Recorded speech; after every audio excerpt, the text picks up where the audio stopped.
All right, what's good, YouTube? It's Jay here, and we are back, but this time I'm married. I want to say thank you to all the love and support that I got talking about my marriage on the community post over the last couple of days. Man, it's been really insane. The wedding was beautiful. The venue was beautiful. We had a lot of great people come, a lot of great family members come, and we had a great time overall, me and my now wife. Yeah, it's kind of crazy saying that out loud. Again, thank you. I really do appreciate all the love and support you guys have been showing me on this channel over the last few days of the wedding posts. Thank you. I really appreciate it. So I got a lot of cool things to take a look at today regarding MW3, the next Call of Duty, the new one, or whatever you want to call it. There's a lot of cool stuff that's kind of popping up. We got looks at some of the new maps, or rather the remaster of a lot of these maps. And I can't wait to just kind of check out everything. Here's a mantling speed difference between this MW, like the current one, and MW3. You mantle literally twice, if not three times as fast. It's kind of like Black Ops 3 mantling, or Black Ops 4, sorry. Like, look at that. The difference is night and day. You are so much slower in Modern Warfare 2 is not even funny. You take ages to mantle over stuff. Or sometimes you just get caught in the ledges of them, and when you try to mantle up, you just do a little hop. Yeah, it's so much faster. They did it at 0.5 speed. Even at 0.5 speed, you hop pretty much faster than like it's so bad. MW2 is the worst Call of Duty of all time. Here's another look at the movement. I mean, like, you're just faster. You look faster, you mantle faster. We're not tack spreading or sliding or anything, but you, like, look how much, bro, it's night and day. It's not even funny. Look at this. You're so much quicker. Like, when this game drops, MW2 would be the one Call of Duty I'd never touch again. We've got pictures of Terminal, Afghan Quarry, and Scrapyard. And it's just like playing 4K versions of the OG maps, and they look phenomenal. Don't really see any doors either. Now, I'm sure they're probably picking the best angles to really not show doors. But I mean, Vanguard really didn't have that many doors to begin with, so it's kind of making me a little bit hopeful. Yeah, you can barely see any doors. Like, there'll probably be maybe a couple here. Estate looks incredible. It doesn't look depressing. When I played MW2 for the first time, I immediately saw what people hated this map. It's just dark gray, depressing, and it's got that piss filter over it. We got Skid Row, Rust. Somebody called this polished because this does not look like rust. It's not rusty anymore. It looks beautiful. Like, look at High Rise, man. It all looks so good. We got the ACR, some kind of MAC-10 variant, and some other kind of FR gun, but it looks sick. Season 1 to Season 2 will have 3 new 6v6 maps each. I hope that isn't just like Shipment and Shoot House again, like for the releases, because I'm thoroughly tired of both of those maps. I do love Shoot House, but I hope Season 1 isn't just another Shipment release, because that's not new content. But 3 maps per season for those first 2 seasons is insane. Like, we had to beg for a new map at the end of Season 2 because the ones they gave us were horrible. And what was it, Himmelmat Expo? That map still sucked. It wasn't good. Here's the developer diary. Call of Duty Modern Warfare 3, we wanted to give the player a new way to experience these classic maps. Okay. So we put doors everywhere. When we told the art team we're going to be making these maps, they lit up. They were like calling dibs on which ones they wanted to go get reference for. Maps really come through. They feel like they felt back then. And when you're playing High Rise, when you're playing Estate, you feel really transported back.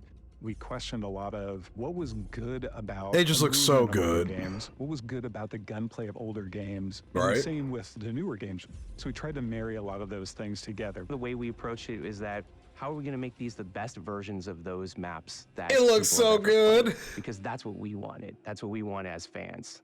There are places where the metrics of the level are adjusted to fit more modern gameplay. But that makes sense, because one of the things people are worried about is how they'll play with modern movement mechanics, which is something to be really considerate of. Like, you're faster in these modern games. You can sprint indefinitely. You can sprint indefinitely in MW2 if you had like the perks on for it, but still faster mantling speed, slide canceling. I mean, maybe bunny hopping even. We're gonna have dolphin diving too. There's so much more movement tech now. I'm excited for it. For the most part, it's going to feel incredibly similar. The biggest changes are really in a fidelity sense. Places like Afghan, where it might have been difficult to see somebody in some of the circumstances, we have new tools to make that both look better, but also read better. Yep, I can tell that already. Where it really pushed our opportunities to explore what you couldn't do in the old one and what you can do now.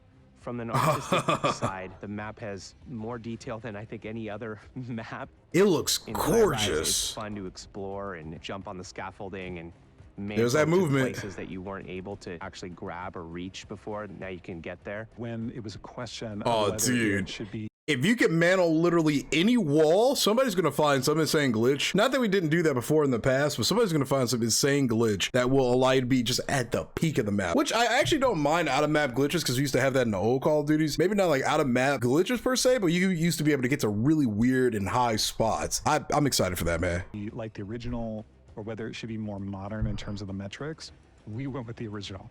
And we pushed very hard to make sure that that experience That's was how as you close do to the it! original as we possibly could, while we modernized the look of the map. I've seen people play it for the first time and they don't really know what they're gonna see, and when that load screen shows up for Favela or for Quarry, you see them light up like, oh my gosh, these are the maps that I've been hoping they would remake. The whole team here is super excited to bring all of these maps to fans everywhere.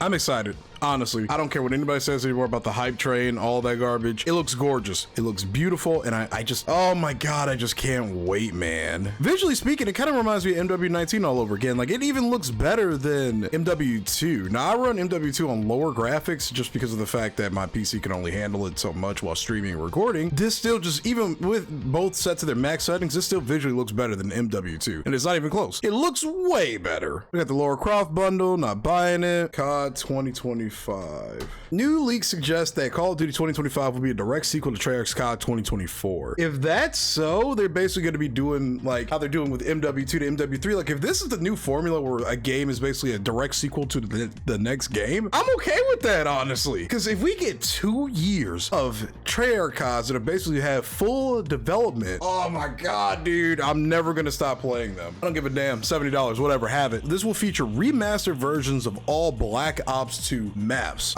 Look, man, hear me out. I know it's insane. Like, it's gonna be 2025, which is when Black Ops 2 takes place. Like, you gotta think, man, maybe we're getting some jetpack shit going on finally. Treyarch's next turn in the spotlight is rumored to be following the same formula as MW2 and MW3 are currently. COD 2025 is reported to be, going to be a follow-up COD, or follow-up to COD 2024 featuring remastered maps from BL2. Like, if this is true, man, those 2 years could be literally the greatest years in gaming history. Now, it could change. It could change, but there's some potential there, man. Some people don't like the fact that we get remastered maps. Like, name one good map out of the last like 5 CODs. Like, Cold War had some decent ones, but that was also Cold War and it was made by Treyarch. Those two go hand in hand, like me and my now wife. I had to get that in there. I've been saying that all week. Those two things go hand in hand. What maps realistically do you want them to make at this point? Like, I want them to make new and original maps too that are good, but they've proven time and time again across most of these developers that really isn't something that's kind of doable. I have faith for MW3 considering the direction they're going in with the game. Obviously, people don't like when streamers like a game and the streamers have been playing the game and saying it's great. Me personally, I will take their opinions over any person who plays a game after they're 9 to 5 and they only play the game for like an hour. I will easily take the bigger people's opinions on that. No disrespect to anybody that plays Call of Duty casually. And it's not because I'm a content creator, but those are the people that generally do play the game more, and it feels fair to give them a bigger opinion on that. I'm just saying. I've been playing a lot of Face Off in MW2, like 4v4 on the gunfight maps, and these generally might be the best like games I've played on this game in a minute. Maps feel nice. I mean, yeah, they're a little clustery, a little fast paced. Like, I wouldn't mind if they were like a shoot house size. I put shoot house as such a high pedestal, but I like them. I like playing the gunfight maps in 4v4. COD actually might be back. Like, I never thought I'd be saying that, but Call of Duty actually might be back. And it's just blown my mind actually seeing this level of transparency from a dev that isn't like a Treyarch dev, you know?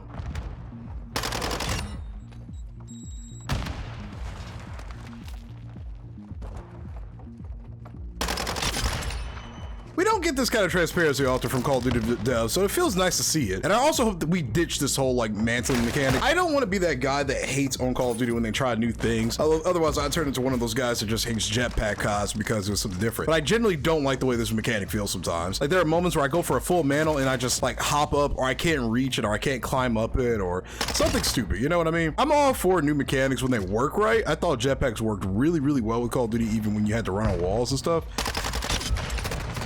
But that being said, though, like it looks like we're just gonna go back to some of the basics, which I think is what people have been asking for a while. Now, I know it's hard to be a COD dev because people are always asking for something new, and if you try anything new, people hate it, and vice versa. Like, it isn't easy being a game developer, I'm sure. And it was just wild watching that movement. Like, look at this. Look how long it takes me to get up here. Like, give me a break, man. I'm not here for realistic. I'm not here to be an actual soldier. I'm here to play a Call of Duty game. You know what I mean? Like, that's just what I'm here to do. I want to play a Call of Duty where I don't feel like I have 10,000 bricks in my ankles. I just want to play it nice and slow, like, or not nice and fast. Like not too fast. Like, I saw a lot of people talk about like aim assist in this game, namely Shroud talking about why he doesn't play Call of Duty over like Halo or something, or why he thinks that like COD is better or Halo is better. I'm sorry, I'm getting my words mixed up. And the only reason is because the aim assist is just so strong. There's also just so much visual shit that kind of goes on in the game when you're shooting your guns. I don't know, man. I think if the most like famous like keyboard and mouse player of all time could say like there's too much visual shit going on with a game, like I have to agree with him, honestly. As a guy who uses a controller, the aim assist in this game is stupid. It's dumb and it's way too strong. I hate shock charges. I hope that shit does not return. All right, the most, I hope we get a perk that makes it so shock charges literally do nothing to you. I cannot stand getting shock charged and I'm just sitting there seized up, just like I can't stand that. I can't stand that piece of equipment so much. Like, I hate it more than the flashbangs, because at least we finally have an option to kind of deal with the flashbangs. The shock charges we can't do anything about, because once they hit you, it's literally GG. You're just stuck. I wish you could use field upgrades in this game mode, only because like I hate just loud footsteps, man. I would love to be able to hit a nice route with dead silence pop just going crazy. Oh my god, you do mantle so slow in compared to this game, in comparison to the other game. Like, even with these little ledges right here, like that MW3/BO4 mantling that you can do, like, look at this. Like, it's the same actually here.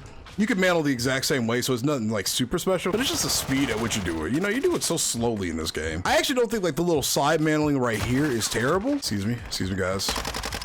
I'm trying to record a video, please. Okay, well, I guess I'm not recording a video today. But I do think like the overall, like the main mantling speed is the bigger issue. It just takes so long to climb up stuff sometimes, man. And why does it like with this one, I switch to my pistol, but sometimes I just like faster mantle with my regular gun. Maybe it's like a difference between like tack sprinting versus, no, wait, what? Yeah, no, it's no different. Like, sometimes I just mantle up with both of my arms. Sometimes I mantle with my pistol out. I actually don't understand that. God, every time it's just a double team. These guys can't fight a fight by themselves. Bro, this map is small. What do you want us to do? Dude, you're running around. I'm by myself right here. What do you mean? You got wiped out so hard. It's okay, buddy. You have to use a flashbang. I'm just saying, man, like this map is tiny. There's only so much solo play you can do. 13 and 15, that's crazy as fuck. That's one thing about COD players, man. You cannot have an intelligent conversation with them at all. I'm excited for MW3. I don't care about the hype train. I don't care if people are going to roast me for being excited about the game anymore. I wasn't excited about MW2 at all. When I found out we already weren't getting red dots on the minimap and we basically had everything from the beta changed, I lost all hype. What makes it different this time around is they are publicly declaring that all the features, the things we even got taken out of the beta of MW2 are going to be features in this game. Everything they took out of the MW2 beta was declared that, oh, we actually don't like any of these mechanics. We're taking them completely out. All of this stuff is on the forefront of this game. That's kind of what gives me a little bit more hype for it. It's still Call of Duty. You still got to take it with a grain of salt and be careful, but I will forever trust Sledgehammer and Treyarch over Infinity Ward. And it's been like that for me personally since Infinite Warfare. World War II and Vanguard were weird because they were World War II games and people are thoroughly tired of that. I guarantee you, if they weren't World War II games, people wouldn't have hated them as nearly as much, in my opinion. If those games were not World War II era games, those games would not have as much hate as they do right now. And World War II fundamentally became a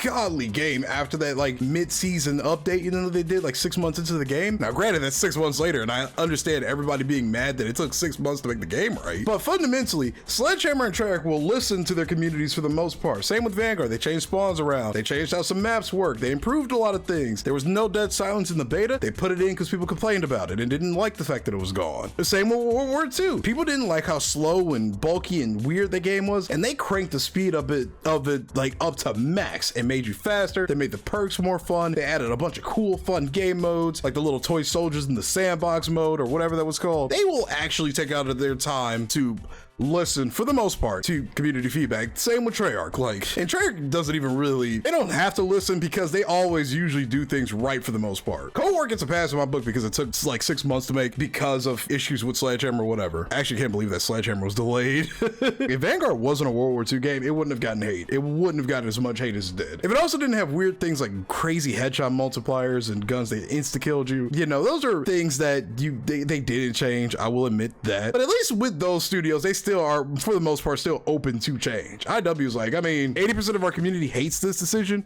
but we like it, so we're gonna do it. That's not good. That's just not good. I'm excited. Hype train. I'm all on board, and I'm the conductor. Fuck with me.